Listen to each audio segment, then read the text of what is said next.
Abandoned among the stars. Commander Maya Chen stood at the observation deck of New Horizon Colony, watching twin moons rise over Elysium 7's emerald horizon. The spectacular view contrasted sharply with the crushing weight of responsibility on her shoulders. 600 colonists depended on her leadership, and she was running out of options. "Commander," called a voice behind her. Maya turned to see Dr. Eli Reeves, the colony's chief medical officer.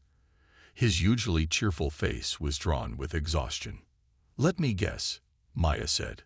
"More bad news." Eli nodded. "We've started seeing the first cases of nutrient deficiency. The hydroponics bay just can't produce everything we need. The children are showing the worst symptoms." Maya's jaw tightened. "And the medicine supply?" 3 months, at current usage rates." Eli hesitated. "Less if the outbreak gets worse." Maya walked to the holographic display in the center of the room and brought up the colony's status. Red indicators flashed everywhere. Power systems at 62% capacity, water recyclers struggling at 78% efficiency, communication arrays offline.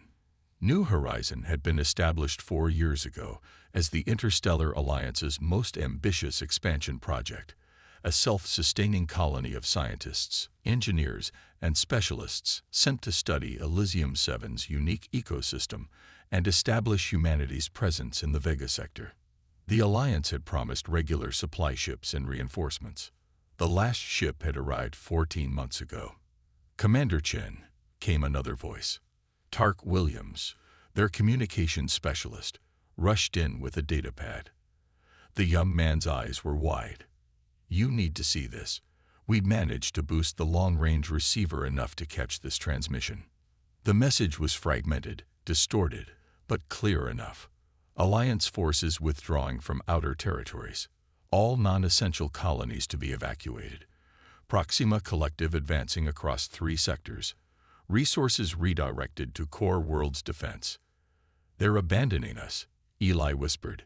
Maya's face remained impassive, though her heart raced. "When was this transmitted?" 8 months ago, Tark replied. "But there's more. Before they left, they sabotaged our main communication array. Look at these diagnostic reports. These components were deliberately damaged. They didn't want anyone knowing they were leaving colonies behind," Maya concluded, ice in her voice. "They cut us loose without even telling us." That evening, Maya called the colony's leadership together. Chief Engineer Zara Okoro arrived with soil samples from their latest expedition. Security Chief Marcus Donovan brought reports of strange lights seen beyond the northern ridge. Resource Manager Jason Kim had only bad news about their dwindling supplies. "We need to be straight with everyone," Maya said after laying out their situation. "The Alliance has abandoned us. We're on our own." "We should activate the emergency beacon," Zara suggested immediately. Marcus shook his head. "The beacon would broadcast our location to everyone within 50 light years, including the Proxima Collective. If they're at war with the Alliance, what do you think they'd do to an Alliance colony?" "Former Alliance colony," corrected Jason bitterly. Eli leaned forward. "There might be another option. The native species Zara's team encountered last week. The Elysians. They seem intelligent. Maybe they could help us." Maya had read the reports with skepticism.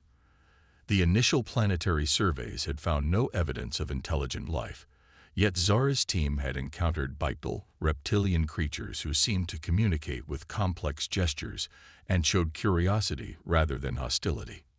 "We don't know enough about them," Maya said, "and we can't bet 600 lives on the possibility of help from an alien species we barely understand." The debate continued until a tremor shook the room. Then another. Alarms blared throughout the colony. "Proximity alert." Tark's voice came over the comm. "Multiple objects entering orbit." They rushed to the command center, where holographic displays showed 3 unknown vessels taking position around Elysium 7. "Alliance ships?" asked Jason hopefully. Zara shook her head as she analyzed the readings. "Unknown configuration. Definitely not Alliance design. They're scanning us." Tark reported, fingers flying across his console. Focused beams, penetrating our structures. Proxima, Marcus asked, hand resting on his sidearm. Or someone else entirely, Maya replied. The galaxy is bigger than just us and the collective. As they watched, one of the ships broke formation and began descending toward the planet. It's headed directly for us, Tark said, his voice rising. ETA 20 minutes. Maya's mind raced through options, none of them good. They had limited defenses, a handful of pulse rifles, a shield system designed for meteoroids, not military attacks. Zara, get the shield generators running at maximum capacity. Marcus, arm your security team, but no hostile actions unless I give the order. Jason, start moving people to the emergency shelters. Eli, prepare the medical bay for potential casualties. As her team moved to execute her orders, Maya felt a presence at her side. She turned to find Tark still there, looking anxious. Commander, he said quietly, there's something else. Those strange signals we've been picking up from the northern mountains. They've increased tenfold since those ships appeared. Whatever's out there, it's reacting to their arrival. Before Maya could respond, the colony's external sensors triggered. On the display, dozens of figures emerged from the forests surrounding the colony. Tall, reptilian beings with luminescent patterns on their scales moved with purpose toward the colony's perimeter. The Elysians, Maya whispered. Why now? The lead figure carried what looked like a staff topped with a glowing crystal. It stopped at the edge of the clearing and raised the staff high. The ground beneath New Horizon trembled again, but differently this time, rhythmic, almost deliberate. Sections of Earth slid away to reveal hidden entrances, tunnels leading deep underground. The Elysian leader made a sweeping gesture toward the openings, then pointed urgently at the sky. There, offering us shelter, Zora said in amazement. Or leading us into a trap, Marcus countered. Maya studied the alien beings, then the approaching ship on the display. Sometimes leadership meant making impossible choices with insufficient information. Tark, activate the emergency beacon, she ordered finally. Commander, Marcus questioned.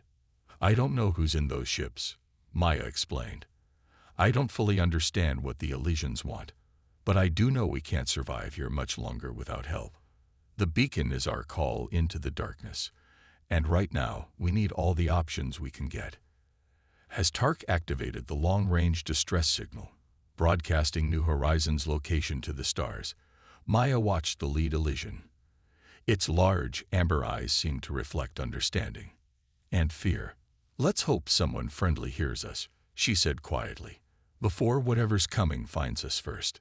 High above, the unknown ship continued its descent through Elysium 7's atmosphere, its intentions as mysterious as the fate awaiting the abandoned colonists of New Horizon. When Earth answers the call. 6 weeks had passed since the activation of the emergency beacon. 6 weeks of dwindling supplies, increasing illness, and no rescue. The mysterious ships had established orbit, but made no hostile moves. The Elysians had shown Maya and a small team their underground network, vast caverns with self-sustaining ecosystems, apparently built by their ancestors during some ancient crisis. Many colonists had relocated there as the colony's systems continued to fail. Maya sat in what remained of the command center, reviewing their increasingly desperate situation with her team. Power was down to emergency levels. 23 colonists were seriously ill with a nutrient deficiency that Eli couldn't fully treat. How long do we have? She asked Jason. The resource manager didn't meet her eyes. 2 weeks of food at current rations. Maybe 3 if we. At proximity alarm cut him off. Tark's hands flew across his console. New contact, he exclaimed. Single vessel approaching at high velocity. The ship's in orbit, Maya asked. Still there. This is something else. Wait. Tark's voice changed. I'm receiving a transmission. Audio only. He activated the speakers, and a human voice filled the room. This is Captain Victor Esteban of the Earth Defense Fleet vessel Intrepid responding to emergency distress call. New Horizon Colony, do you copy? Stunned silence filled the command center. Earth Defense Fleet. Marcus whispered. Earth hasn't had a space fleet in over a century. The Alliance treaties forbid it. Maya reached for the comm. This is Commander Maya Chen of New Horizon Colony. We copy you, Intrepid. Commander Chen. The captain's voice returned. We detected your beacon 5 weeks ago. Sorry it took so long to reach you. We had to navigate around a Proxima battle group. We're here to evacuate your colony. The situation in this sector has deteriorated. Captain, Maya replied carefully. The Interstellar Alliance abandoned us. How is Earth involved? A short laugh came through the speakers. Commander, Earth parted ways with the Alliance 8 years ago. They didn't tell you. Typical. When we discovered the Alliance was abandoning outer colonies to save their core worlds, we refused to accept it. The Alliance tried to blockade Sol's system in response. That didn't end well for them. Maya exchanged looks with her team. This changed everything. Captain, we have over 600 colonists, including many in poor health. And we have local allies. The Elysians, Captain Esteban said, surprising Maya. We've been monitoring the situation. Those ships in orbit, Proxima scout vessels, they've been waiting for reinforcements before attacking. Our intelligence suggests they're interested in the ancient technology buried beneath the planet's surface, the same tech the Elysians are protecting. How do you know all this? Maya demanded. Because Earth has been building alliances with abandoned colonies and non-alliance species for years, we're creating a different kind of interstellar community, one that doesn't discard people when they become inconvenient. A new alarm sounded. Tark's face paled as he checked the readings.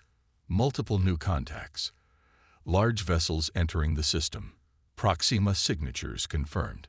That'll be their main attack force, Esteban said grimly. We need to move quickly. The Intrepid can handle the scouts, but not a full battle group. We're sending down shuttles now. Prepare your people for immediate evacuation.